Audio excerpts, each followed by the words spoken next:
మాయ మాటలతో అధికారంలోకి వచ్చిన కాంగ్రెస్ పార్టీ ప్రజలను నట్టేటా ముంచిదని మాజీ మంత్రి ఎర్రవెల్లి దయాకర్ రావు విమర్శించారు. ఎన్నికలొస్తేనే రేవంత్ కు రైతు భరోసా లాంటి పథకాలు గుర్తొస్తున్నాయని ఫైర్ అయ్యారు. రేవంత్ పాలనలో జనాలు అరిగోసపడుతున్నారన్నారు. ప్రభుత్వ వైఫల్యాలను ప్రజల్లోకి తీసుకెళ్లాల్సిన బాధ్యత ప్రతి ఒక్కరిపై ఉందని చెప్పారు. స్థానిక సంస్థల ఎన్నికల్లో బీఆర్ఎస్ సత్తా చాటుతుందని ధీమా వ్యక్తం చేశారు. ఇక వరంగల్ జిల్లా రాయపర్తి మండలం మైలారం గ్రామానికి చెందిన మాజీ ఎంపీపీ గూగులోత్ విజయ్తో పాటు కాంగ్రెస్ కార్యకర్తలు ఎర్రబెల్లి దయాకర్ రావు సమక్షంలో బీఆర్ఎస్ పార్టీలో చేరారు. ఎర్రబెల్లి వారికి గులాబీ కండువాలు కప్పి పార్టీలోకి ఆహ్వానించారు.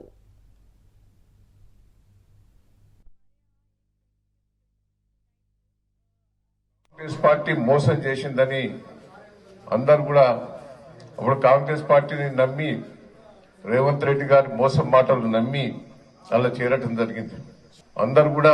వాళ్ళందరూ కూడా కాంగ్రెస్ పార్టీకి గట్టిగా పనిచేశారు.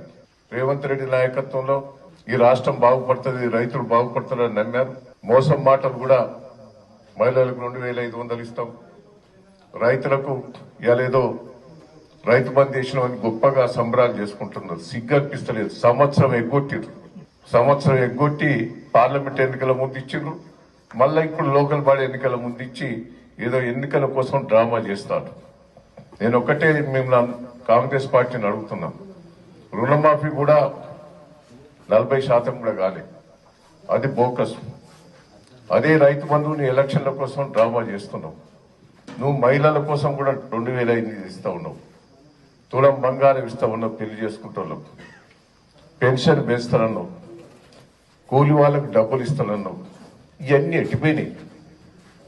వచ్చే ఎలక్షన్ల ముందు నెల రోజులలో ఎలక్షన్లు అయిపోయినాక ఇస్తానని చెప్పి మోసం చేశాం. ఇవాళ నీళ్లు లేవు, రాయపర్తి మండలం అంతా ఎడారి అయిపోతున్నది, కరెంటు లేదు, గోసపడతారు. సిగ్గనిపిస్తలేదా?